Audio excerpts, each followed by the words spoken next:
Well, Lincoln, welcome. Thanks for being here. You're welcome. Thanks for being here too. It's what we do, isn't it? I'm looking forward to chatting with you.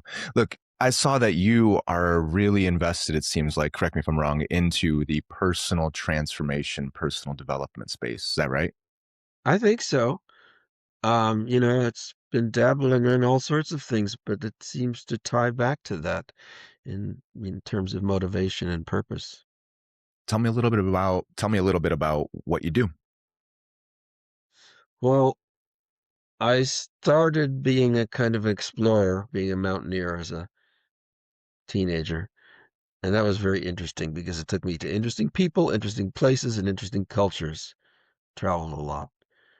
And then I got into physics and spent a decade in that sort of bizarre world, and I say bizarre with a real sharp edge. And now, after many decades, I'm doing physics again.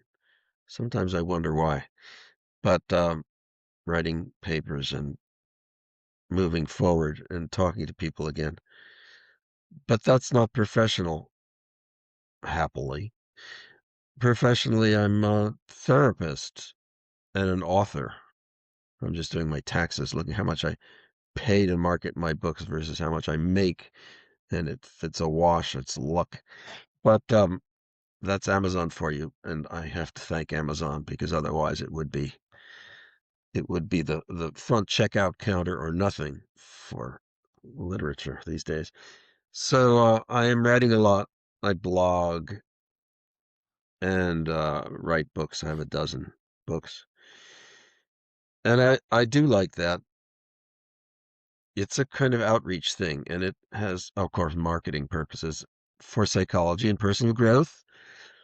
And the areas that I'm focusing on in personal growth are, as it's becoming clear over time, altered states.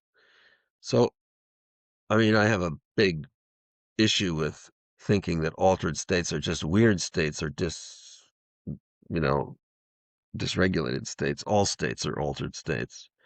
It's just that some are more normal than others. And the normal states of being rational and conscious and social aren't very normal, frankly. Hmm. And as a therapist, I hear people having trouble with normality. And I think the appeal to, well, psychedelics at least, and other abnormal states is the option of difference, but a lot of people are not willing to put the effort in to make it happen. So Hmm. that's what I'm doing. I'm offering therapy, which verges on coaching and counseling. And I actually prefer those words because the therapy word connotes dysfunction and illness, which is very subjective. And so that's what it is. And I'm getting more into sort of outreach, this kind of podcasting stuff, talking to people. Hmm. Terrific. So we were getting right into psychedelics then. And in terms of personal change and transformation, I'm finding what you said right there about this box of normality, the alert problem solving state of consciousness that is pretty much dominant and mandated by common culture, is causing people a lot of harm. And it's become totally normal. So Yes. when you're working with people and somebody's in that system, they're working their job, they're miserable, the alarm clocks, the traffic, the bosses, all the things. How are you working with them in there, and how are psychedelics coming into this process? Well, you have to understand that people who come to me are not normal people, or they're not the average people, because average people don't spend $200 an hour to work on things. You usually have to be motivated either by crisis or some chronic issue or some Hmm. opportunity Sure. or some particular ability. Yeah. And Or so, a strong desire for change. yeah, well, it's got to be strong enough to Hmm. have. But the important thing is you have to have some confidence, because if you have no confidence, you might be interested, but you're not going to set any value on the expense. That's a little hard to describe, but it's fundamental. The sense of value. So I do get I'm going to try not to stray. But I do get and have gotten in the last couple of weeks a number of calls from people who I felt were not really committed for change. Hmm. I mean, they might be, in distress, but that still doesn't make you committed to change. There's a long way down Hmm. before some people, I wouldn't say hit bottom because I don't know where bottom is, but get motivated. Yeah. Um, and so I talk to these people, and they're kind of annoying for me to talk to because they're kind of evasive and they're kind of non-committal and they're asking for help, but they're not taking responsibility. And as a counselor, that makes me annoyed Sure. because one of the first Hmm. things you've got to do is all those things, take responsibility and get Responsibility and focused. accountability. You're absolutely right. So yeah, as I struggle to keep on point here, um, I'm going to say altered state work. Well, step back. Change work requires motivation, commitment, a sense of value, Hmm. and then sort of my big three pillars of change and therapy are commitment, honesty, and I always seem to forget the three. I got to write them down. Commitment, honesty, and maybe it's investment. I don't know. I'll have to think about it. You'd think I'd know. Um, but honesty is very, very fluid, right? It's like, what do you say to yourself? Hmm. How do you filter the world? How do you respond? Perceptions, worldview. Hmm. Authenticity, um, what's appropriate. Um, so you've got to be, if you're going to change, you've got to be honest because otherwise you're just like in a hole of mirrors. Of course. And you've got to be committed because otherwise you sort of feign back and dabble. And you've got to put resources into it. You got to be ready to invest something. See, these are all kind of they have multiple reflections. You got to have a sense of value. I mentioned value before, so which means you have to have a sense of value in yourself. Because if you don't, again, you don't know sort of where you're going. So then to go to altered state work, so you have to have those things if you're going to change. And then to go to altered state work, I don't know. I seem to have to step back a moment. So people come to Hmm. me and they want some kind of change. They could be struggling with dysfunction, Hmm. or they could be struggling with function. You can be struggling with other people holding you back, family, jobs, um, anxiety, depression. You could be looking, you could be very able, but very frustrated. So if you're motivated, you have resources, integrity, honesty. Those are the things that are important, whether you're trying to deal with your own problems or trying to resolve other people's problems. So these are the people who come to me. They're not your average people. They, as I said, and you mentioned, there is no such thing as like normal. Well, there's average, I guess you could call socially normal, but there's no sort of normal reality. I like to say that we sleep a third of our lives and we're not living in a normal reality. We're not dead. We're not, well, some people may think we're completely offline, but that's because they have no relationship to their dreams. And dreams are not easy to recall, as everyone knows, and they're not easy to work with, but they are there and you are there. And that's an altered state of reality, just an altered state. So I collect all these altered states. The rational state, which is we all know well enough. The sleep state, the trauma states, uh, the psychedelic states, and then the sort of the mentally disabled states like anxiety and depression and the more serious ones like narcissism and schizophrenia. These are all sort of altered states. They're not constant for everybody, but people are very habit forming. So that's the idea of change. I'm kind of wrapping it up here. The idea of change is partly recognizing where you are, where you could be, and having some flexibility. And then ultimately, it's got to like work out in some way. You've got to have a sense of where you want to go. So I get people coming to me who are all across the spectrum. Usually they're motivated by something because I insist they pay me, but they may know where they're going or they may not, or they may have a particular path they want to follow or idea of what the problem is. And my struggle is trying to be of service to them without sacrificing my own integrity. Because I can always play the salesman and say, I'll give you anything you want. And there's a lot of encouragement for therapists to do that, A lot both of therapists because do that. you get money because you get clients and you get rewards because people like that. But I don't think you get a lot of change, frankly. No, of course not. So, like I say, my job is to make myself irrelevant.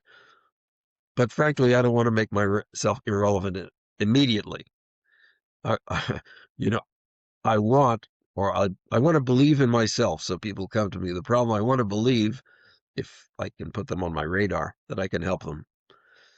And then if I say too much, they usually don't want to hear anymore because they've got their ideas. And so that's the world. That's the struggle that I'm in. How much to tell people about what I do and what I think versus how much to put up with their own preconceptions, which are often getting in their way. So, I dance on that line and I get rejected because I say too much, or maybe I'm accepted because I said enough, or maybe I'm accepted because I was too inviting. And I don't know any of that. I can't answer those questions until I work with a person. So I generally, and this may not be typical, I work with people for several months as opposed to several years or just 1 week. And that seems to be successful in my appraisal of what I could do. Okay. We got a lot of stuff there. Well, you can focus it down, and you should. Yeah, yeah. Yeah, let's unpack this a little bit and let's go one step at a time. And yeah, let's engage with each other a little here. So, how is it when somebody comes in and they want to make changes? We'll say that they have the prerequisites to work with you in the sense that they're willing to take accountability, responsibility for their life. And they're looking at the world a certain way. Tell me a little bit about how do you help open their perspective to alternative perspectives? I'd say there are two ways. You ask them what their problem is, and Hmm. you ask them what they are aware of. So you can work on becoming more aware, or you can work on understanding their problem better. So the two kinds of problems are like problems with myself or problems with other people. Those are internal, external. Of course, there could be medical problems too. Those are interesting. And awareness is sort of existential and experiential. So you could say, how's your diet? What are your habits? How's your digestion, metabolism, or health? Those would be sort of what do you experience? What's your family situation? Um, what interactions have you had with people that have been fortifying or annoying? So and my job is to sort of explore all these things. And then on the other side is like, what do you think your problem is? What's your dysfunction? Do you have one? Do you see yourself as dysfunctional? And what's the history of that? So that'll often go back to, childhood or youth or some sort of traumatic experience. And I'm just trying to see where the treasure is buried.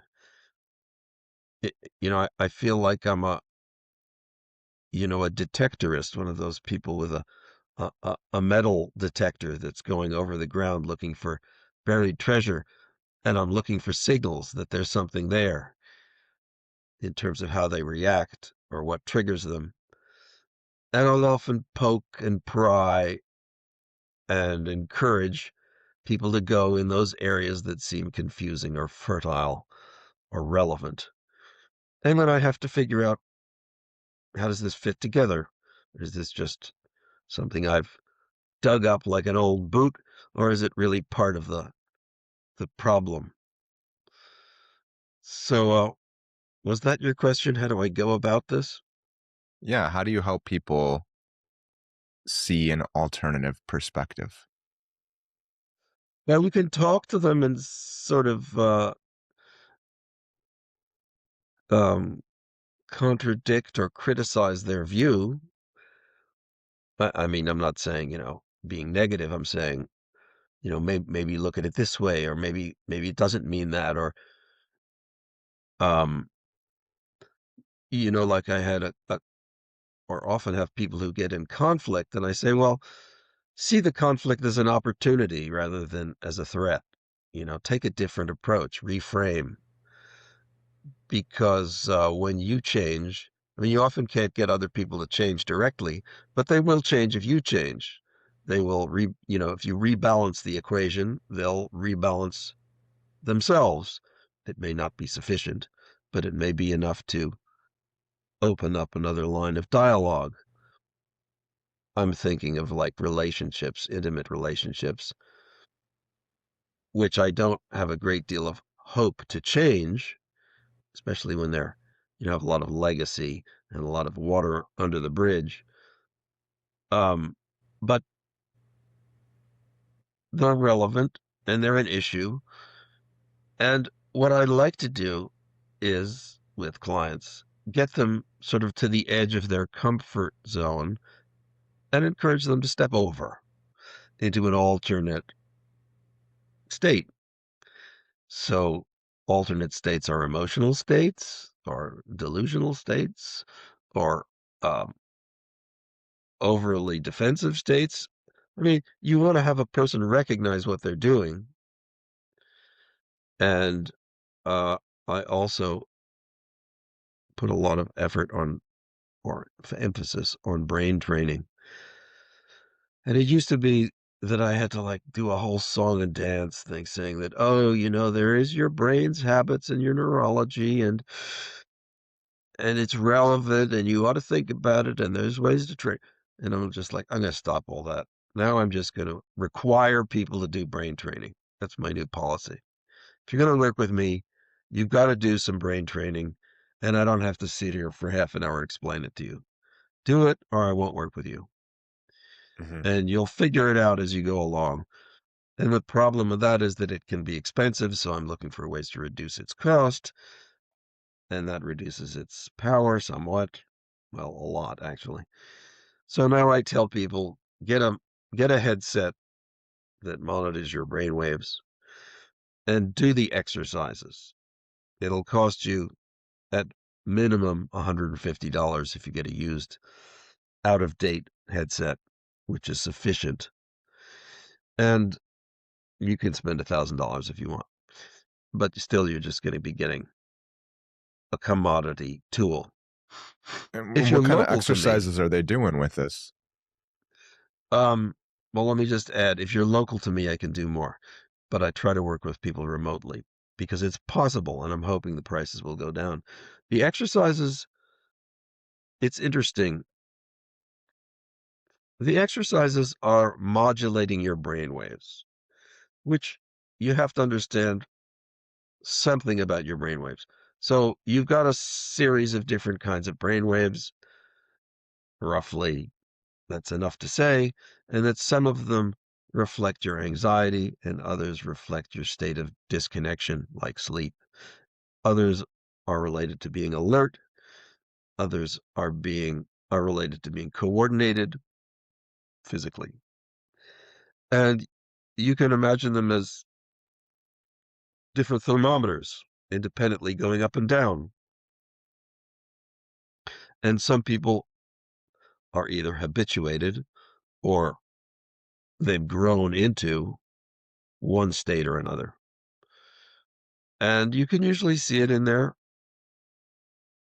psyche. They're depressed, they're anxious, they're evasive, they're jumpy, they talk very fast, they talk very slow, they're relaxed, they're tense, and these have correlations in brainwaves. So you can work with them on the rational plane, say, be more relaxed, be less depressed, or some arguments along those lines, or don't worry about this, or you're a better person than that, and try to sort of poke them into I have the image of trying to push a pig or push a horse, some sort of recalcitrant animal. You're trying to convince them to move in a direction. And that's a sort of a long form of therapy and counseling and exchange.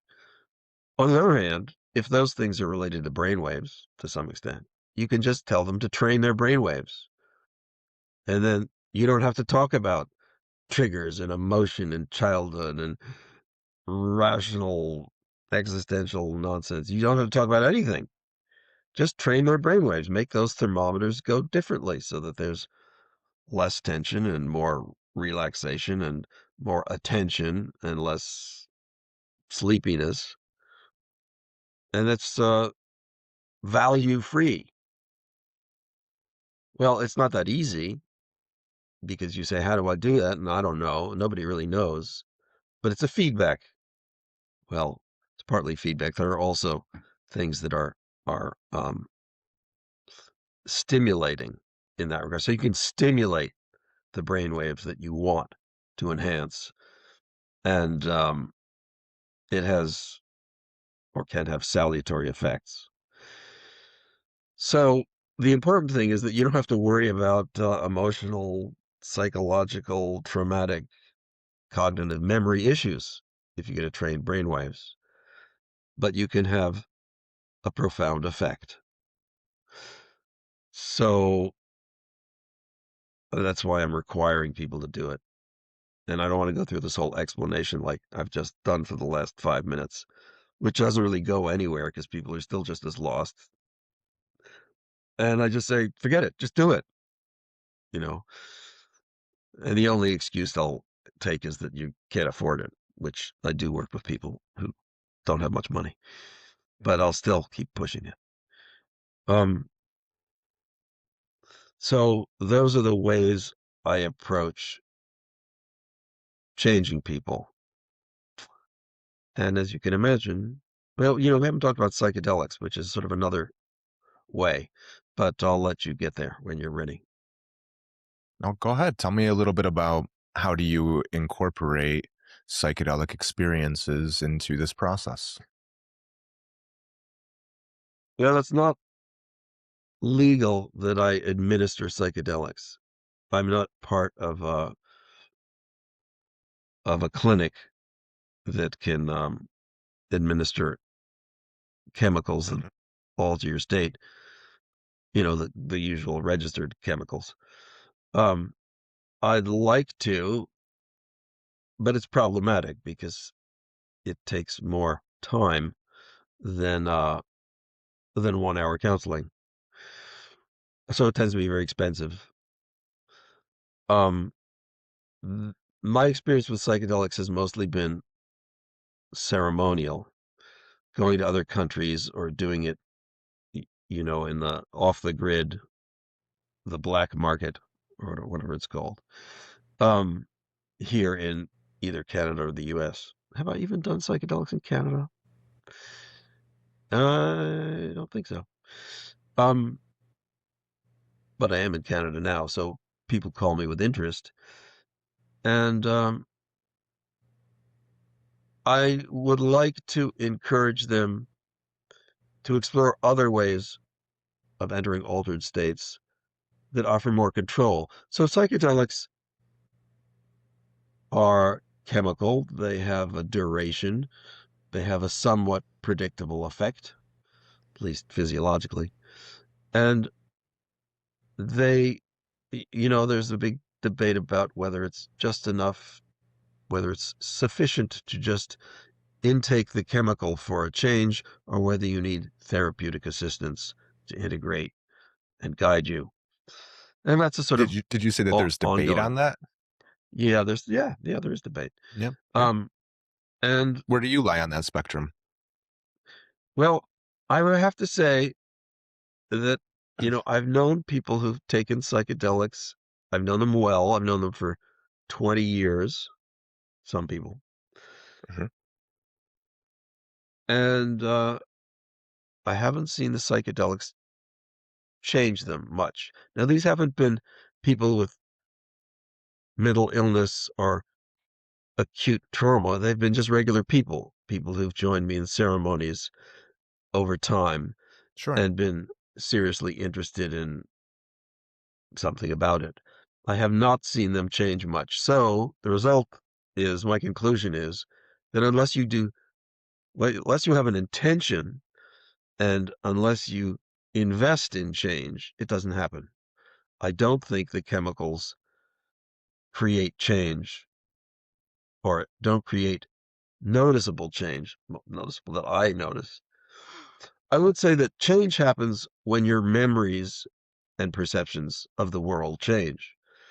You can have a wild experience, but if you still remember all the same things about your childhood and your past, and you still perceive all the same things in the world and the people around you, your wild experience hasn't changed you. And it has to take the next step of uh, rooting itself in your memory and consciousness and perception. Has to So what do you change the way mean you when you talk perceive. about changing your memories?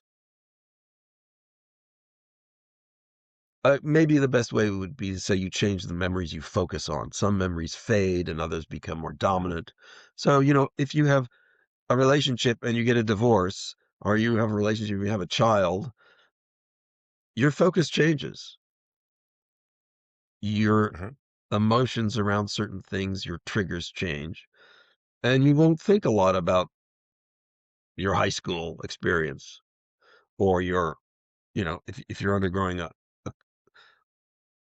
traumatic situation or a dramatic situation, you're not going to be thinking about certain things. It will replace some memories with others.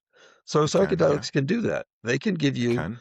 life-changing experiences, but not Sure. necessarily. They can just be, oh wow, that was exciting.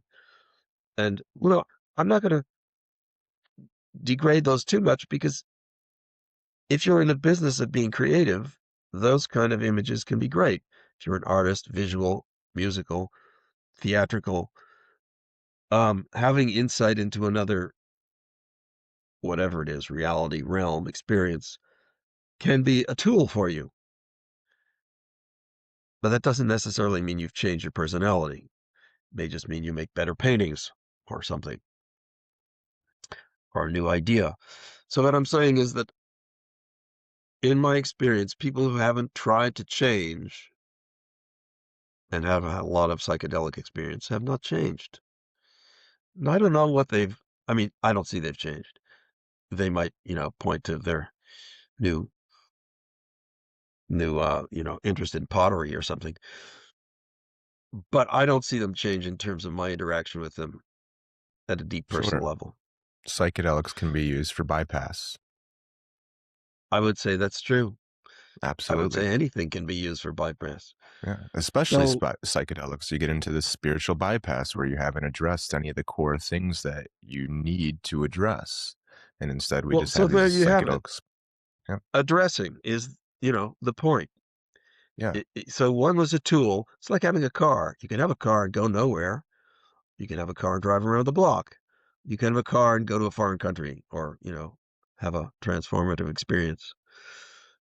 And that's the way I think of psychedelics now. So people who come to me say, "I'm interested in psychedelics," I have an immediate reaction like, "Do you know what you're talking about?" Hmm. Because if they're just coming to me and they don't, and do I want to hear it? Because my story may not be what they want to hear. I'm going to say, no, it's not going to change you overnight. It may Hmm. not even change you in 10 years. It depends on how much you invest, how honest you are. And it sort of gets people right back to their confronting themselves. Yeah, you got What? to do it yourself. The psychedelic isn't going to change anything for you. It's just going to help enable you to make the changes yourself. So what do you think about that? I mean, it What sounds in like specific? well, do you see? I don't know if you're administering psychedelics or part of the change process or therapeutic. So, Hmm. how do you feel psychedelics, well, affect personal growth? Yeah. Yeah, sure. I think psychedelics have very specific characteristics to them that are crucial for change and growth. For instance, they bring things to our awareness. Almost everybody who has a psychedelic experience will say, wow, I saw all these wonderful things, whether they're the geometry or it's a connection that you have with the universe. It also brings things to your awareness like the pains that you carry around that you haven't resolved or that you haven't addressed. So if you have emotions that are stored up and haven't been processed yet, that's going to come up. And psychedelics are really good at writing new patterns. They call it like neurogenesis in the literature. You can stimulate all these new connections, but that's not going to change anything. So when I work with people, which I work with people a lot with psychedelics, is we spend a lot of time beforehand really addressing, taking an inventory, so to speak, of what are the pains that are there, what are the patterns that are lingering, and where do they come from, and why are they here? And can we step outside of those patterns on our own? And then we'll use a psychedelic as a tool to help us go deeper with it. That's the gist of it. Well, I would imagine that this is an ongoing process. So you're doing psychedelics more than once, probably with some people, and you're Depends on how we do it. Yeah. For when I'm doing and the so when I'm working with people on a one-on-one basis, we'll microdose over the course of several weeks, or if I'm doing retreats in other locations, then it depends on how much we're doing. Yeah. right. So I mean, some people would call this integration, but I also in emphasize that there's preparation. Hmm. In fact, I would say preparation is equally, if not more important than integration, because They can be the same. well, I would say that preparation is where you're heading, and integration is what to do with what you've got. Applying it. And and you got to be together in both those things. Otherwise, you don't know where Hmm. you're going, or you don't know what you got. Yeah. Not to say that it's as simple as that, but those are focus issues.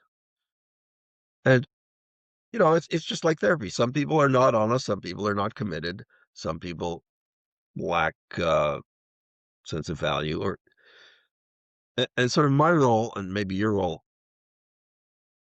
Well, our roles are slightly different, but I feel my role is to get a person to their next level. And that's usually where they'll stop because they've said, now it'll take a year or 10 to integrate whatever the next level is. Unless some people say, okay, I'm at the next level, let's go further. But I find that most people have an issue and they want to resolve it or address it. Like I had a woman who came said, my son is confrontational. So she would want to address this conflict, and that would probably be sufficient for a long time. Well, until something else comes up. And other people keep moving. So what am I saying here?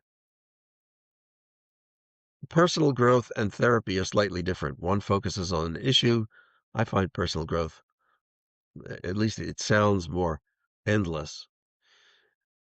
And the use of psychedelics has now been presented as therapeutic, and in the context I've just said, that would be focusing on an issue. But in the past, and in most of my experience, it was based on or used for personal growth, which I said I didn't feel worked very well because people didn't have well, they weren't that well prepared. They Mhm. didn't do that much integration. And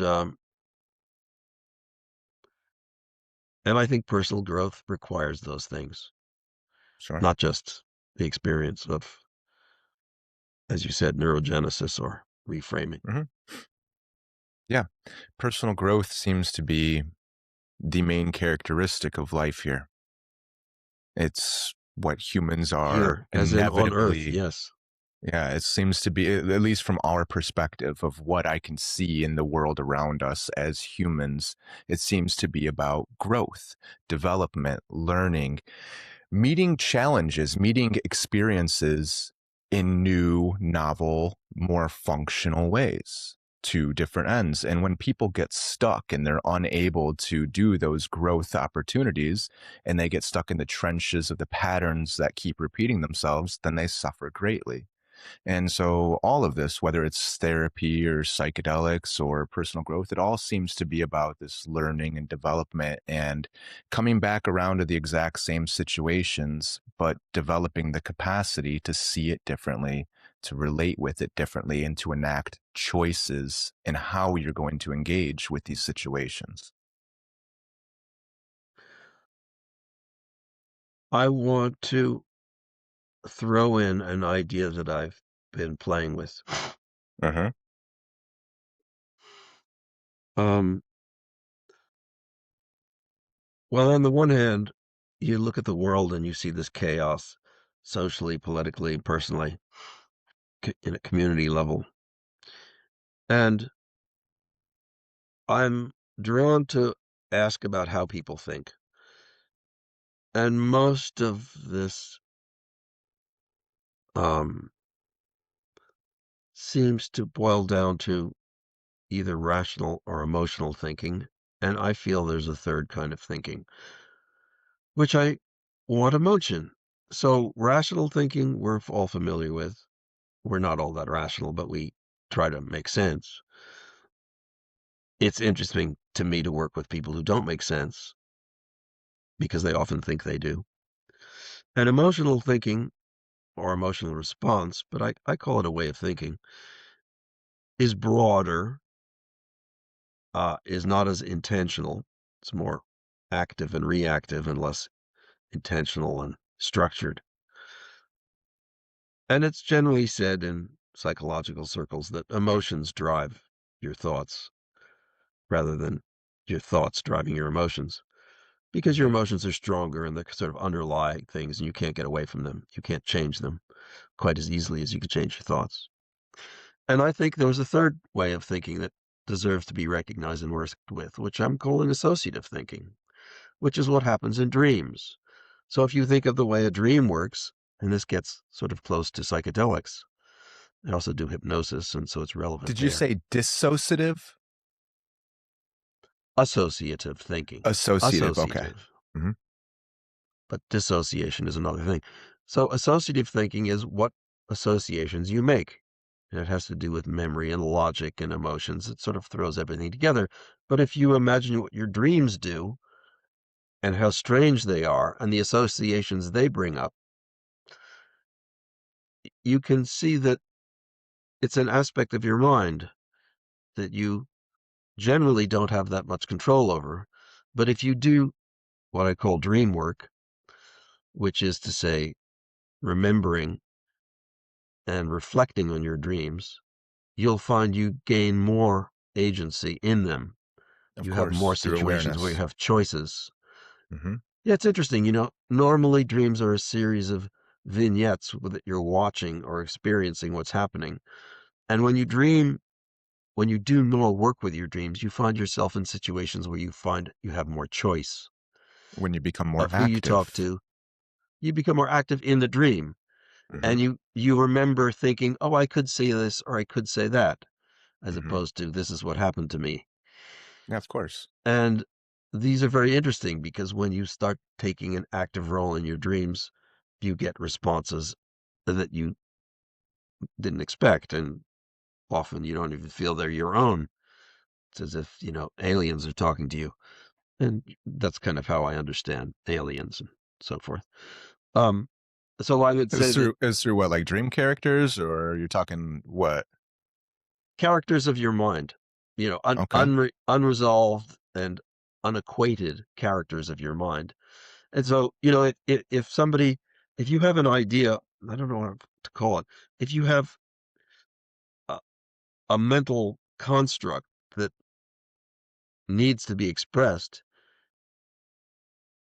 it will take a form that best expresses it, which could involve uh, anxiety, depression, threats, alienation, familiarity, sexuality, um, anything. It may seem extraterrestrial. I mean, I've done and still do past life regression with people, which is very much like, I mean, it's sort of psychedelic and it's sort of dreamlike, but there's much more agency in it. Not as much as you might think. It seems to take over your awareness and go on its own way.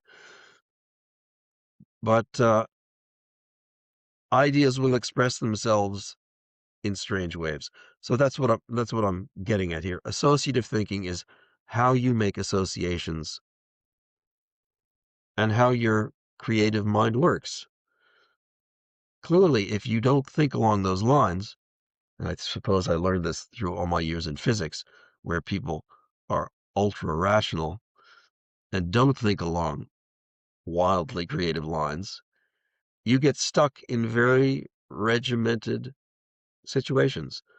Um, Power, money, heritage, approval, all of these things are not particularly creative.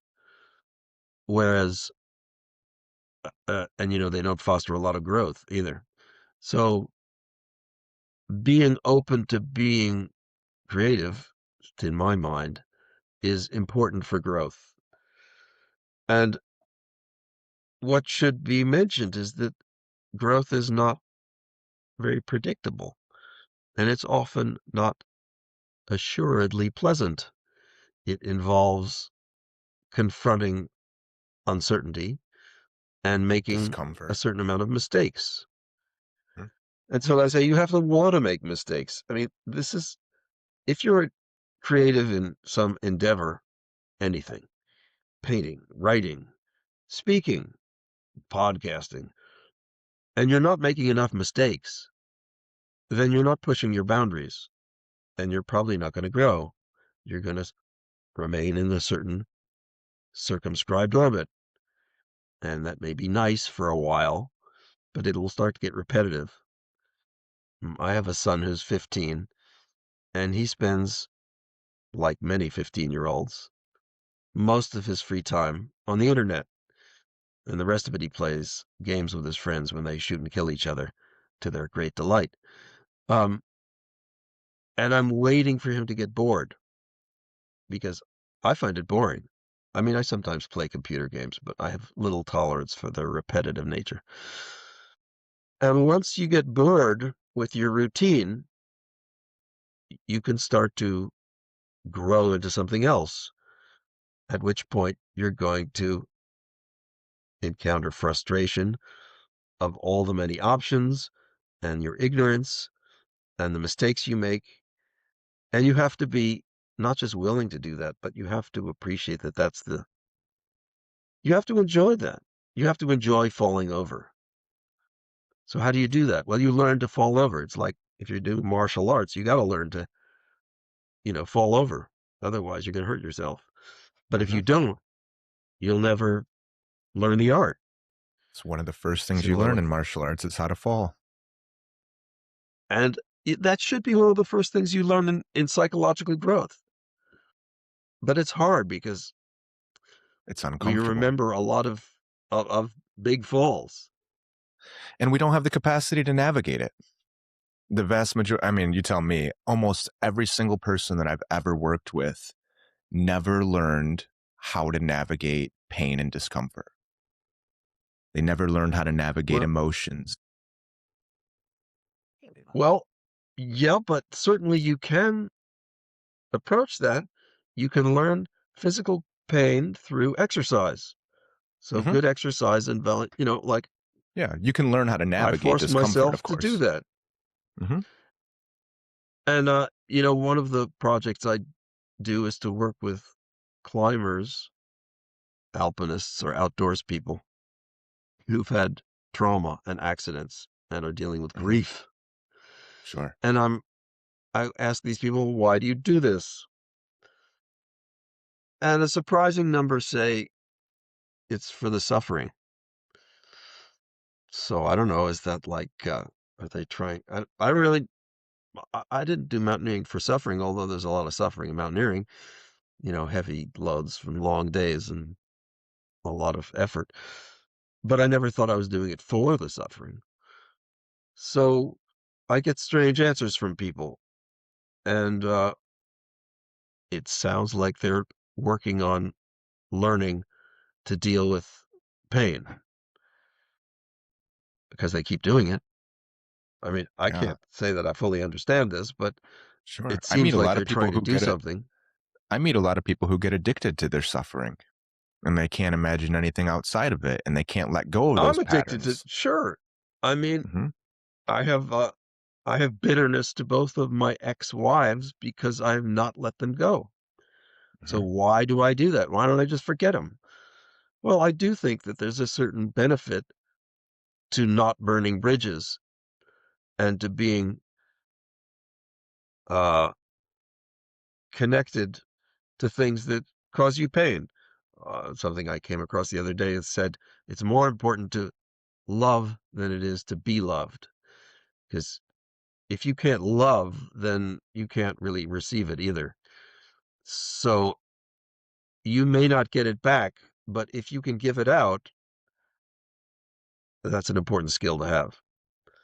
So, my problem is how to what do I regret when somebody doesn't return the love I offer? What do I regret? Is it that I want something from them or that I want something from me? Mhm.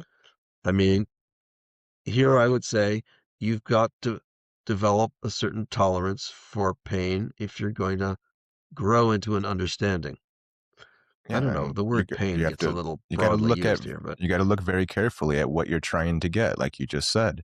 If you're trying to get validation and approval and value from somebody else, but you don't have it yourself, then you're gonna suffer.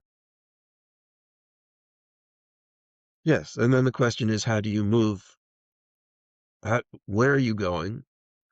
And how do you get there? So maybe you'll take psychedelics and you'll see a larger world.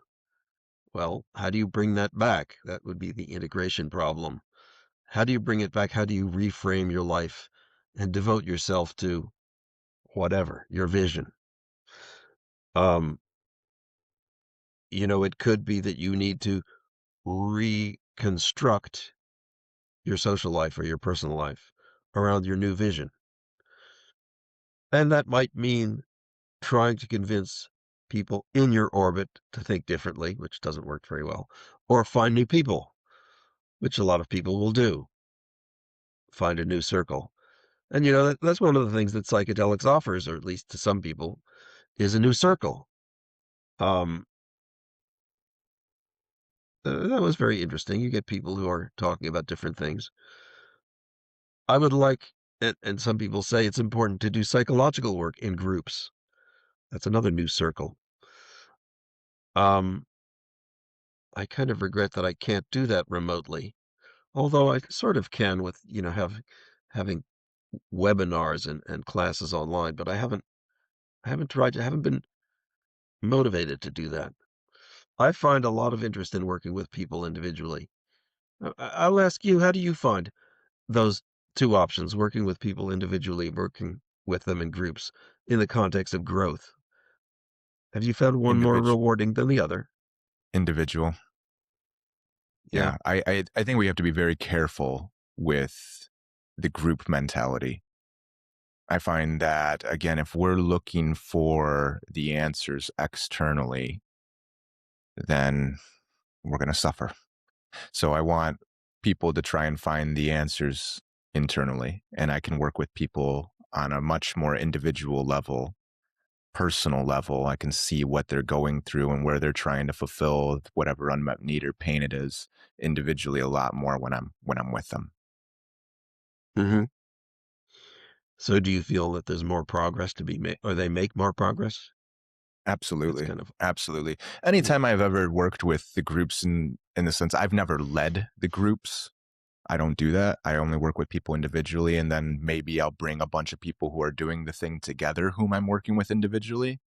But yeah, whenever I've done groups on my own with like shamans or medicine people, I've always found that they didn't have the capacity to really be with us as individuals. And the vast majority of people were just going through the same patterns over and over and over again and had no idea how Mhm. to step outside of it or even recognize it. Yeah, I like what you're saying. I feel that's true. As I mentioned, the people I've known who did repeated ceremonies with shamans or ceremonial use of psychedelics seemed to either repeat their patterns, if they told me, or not change in Mhm. terms of how I viewed them as people. Yeah. Yeah. And so do you think, oh, this is a charged question. Do you think you need do you think, well, you're probably going to say they serve a certain purpose. The question is, can you achieve the same thing psychedelics offer through other means? Of Yeah, that's kind course. of a And loaded that's question. that's the goal of my approach with people is to get to that exact same experience without it. I mean, you can get through it through meditation, through sensory deprivation. You can get through it through fasting. You can do a sun dance for 3 days and push yourself to the Interesting. brink of Sure. exhaustion and have the exact same thing. And you can get through Right. it through self inquiry and reflection. If done in the right way with the right questions and the right boundaries, yeah, you can get there through just talking and examining your own patterns yourself. Same exact experience.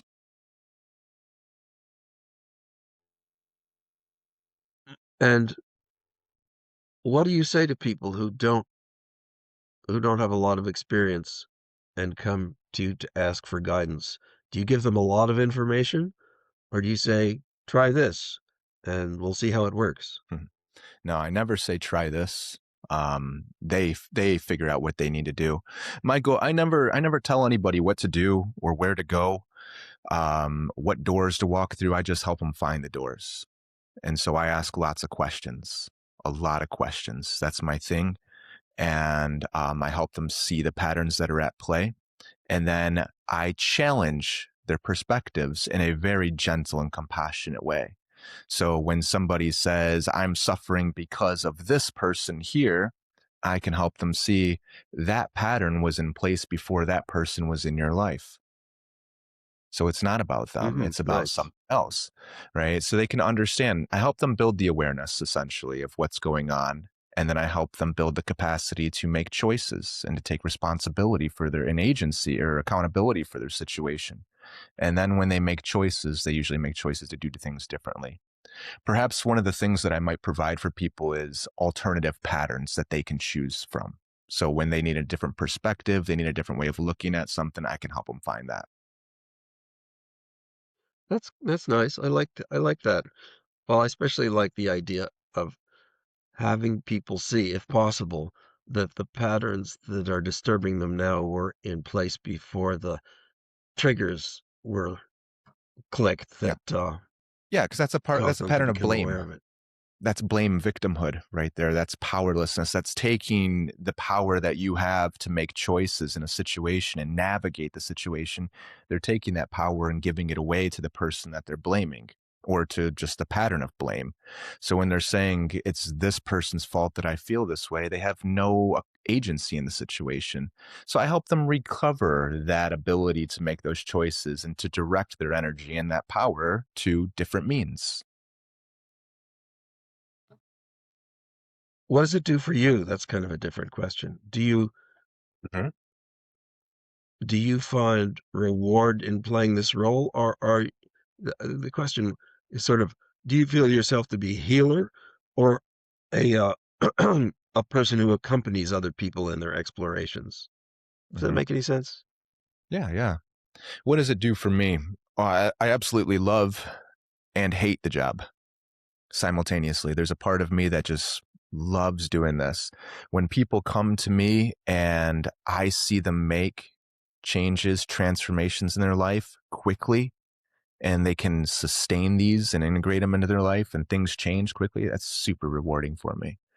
On the other hand, when I'm tapping into patterns of pain and suffering, and those defense mechanisms are very, very strong, and then the anger that's there from the pain gets projected onto me, I hate it.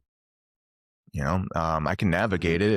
it. I've gotten a lot better at working in that situation, and I've gotten a lot better at figuring out who are the people who can do this and who can't do this, and making decisions there. So I've gotten a lot better all along. But yeah, sometimes it's really challenging. It's very taxing. But I take care of Yeah. myself. I'm really good at taking care of myself through this. So how do I see myself through this? And I am a person who points to doors, and I help people find the doors. That's pretty much it. I help them see what has stopped them from going to the door or even seeing the door. What blockages are here, and I help them get through those. I help them get to the door, and then I say, "It's up to you. You can go through it." And most of the times they do. And then I'm on the other side and I give them high fives and we celebrate and we have some fun. And then they go to the next door and over again. That's what I do. Mhm. Interesting. Yeah, it sometimes I just want to mention the way one of the approaches I have to do that is I take people on a hypnotic visualization to an area in the woods where there are trees that have doors in them, and I ask them to imagine these different doors as doors to different or portals to different experiences and invite them to open these doors and go into those worlds. And it's actually quite long because I would like them to go through all the doors, and often we just pick one and go through it. But I find hypnosis very appealing in that regard because it's not this suggestive hypnosis, like telling people what to do. It's a dialogue in which I ask people to imagine what they're and communicate what they're seeing. And I mention that because one of the things I find unsatisfying about psychedelics is the insularity. Most people don't take psychedelics and communicate to each other. Maybe this is something that microdosing allows, or I have never used MDMA, but I've heard that it generates a lot more dialogue. I don't know if that's true, but that's the stories I hear. And so I appreciate there being more dialogue and less sort of isolated experience. So I'm you're just looking for bringing that up connection. because, Yeah. yeah, yeah. So that's one of the things that I think is important to recognize that psychedelics can lack if not used properly. Can lack connection. You have to Well, build I, the I would connection. I would push back on that. I would say Okay. that the essence of psychedelic experiences is connection.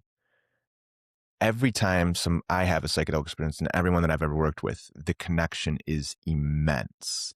And that's what causes so much overwhelm in these situations. Now, where are we looking for the connection is important. Are we looking for it through other people? Because that's not where you're going to find it. The connection is to yourself. to all the things that you carry around, to your perceptions, your worldviews, your ways of looking at yourself, the beliefs you have, the things you do with your emotions, the way that you carry yourself, the way you live your life. This is what you're going to come connected to. And it's a fantastic tool for that connection. Yeah, I think there's different notions of connection here. Hmm. Communication might have been the better word to use.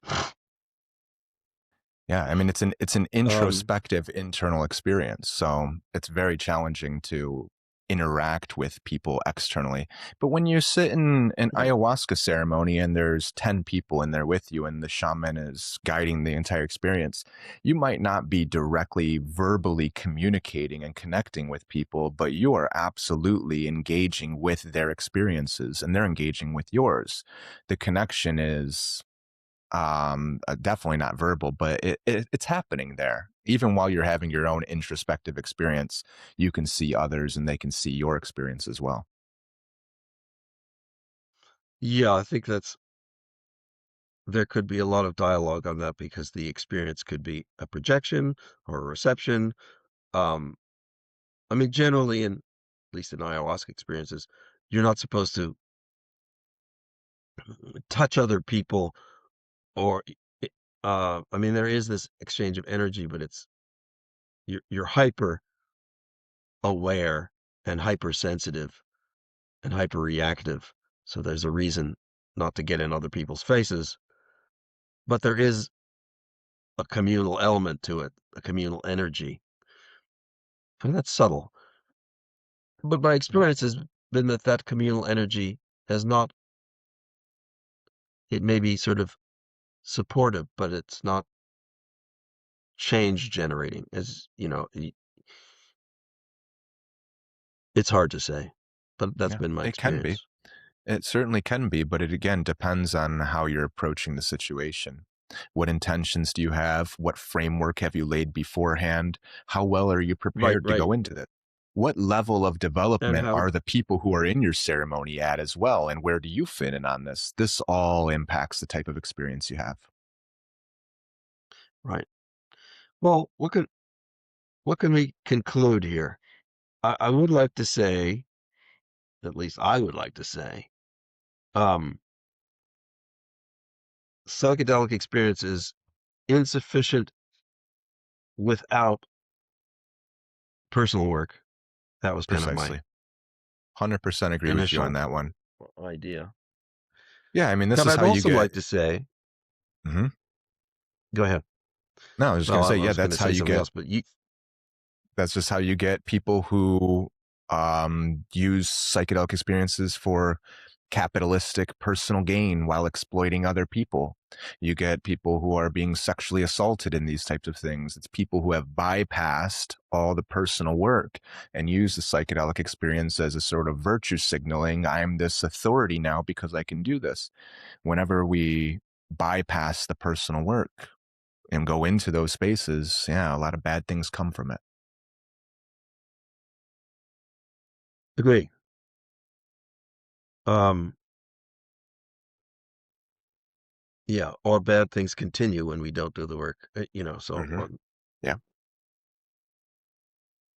um, so the other thing I wanted to say, which I was going to mention, was that I encourage people to act. I mean, this was the theme that I'd mentioned before. If you keep doing what works or what has worked, you don't really get a different result. And as you said, I guess I'm focused on personal growth. Maybe because I'm bored with things that don't change.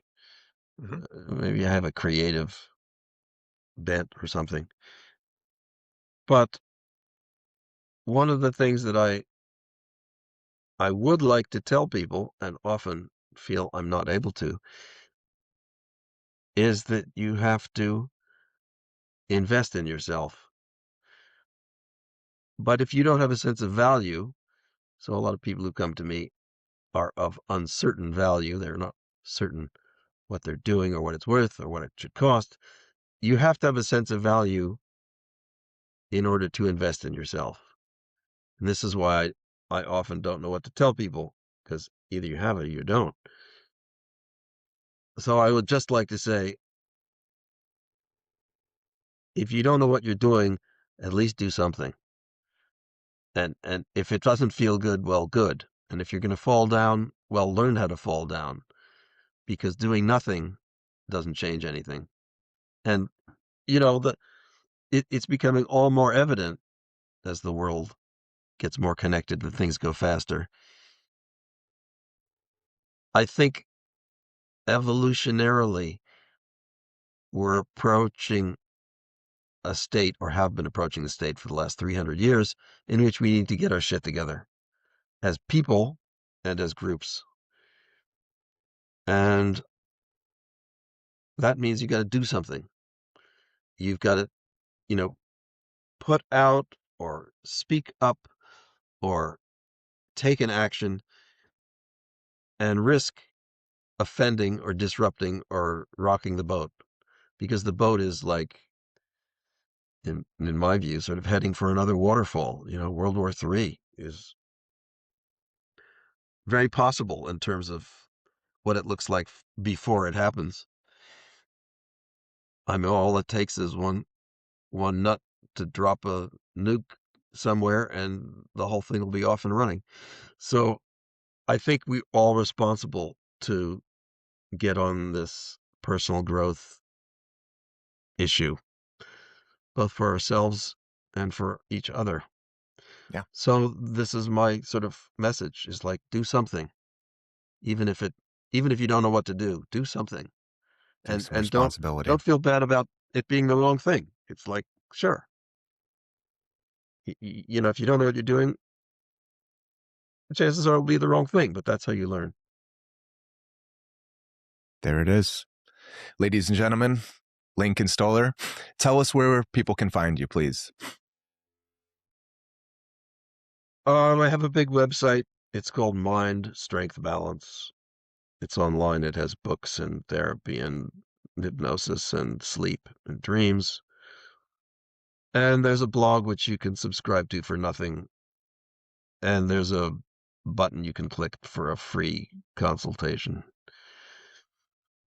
And check it out and talk to me. There it Yeah, is. That'll be that's linked in it. the show notes. Lincoln, thank you so much for chatting with me today. I really appreciate your time. Thanks, Julian. Enjoy Florida's summer and spring.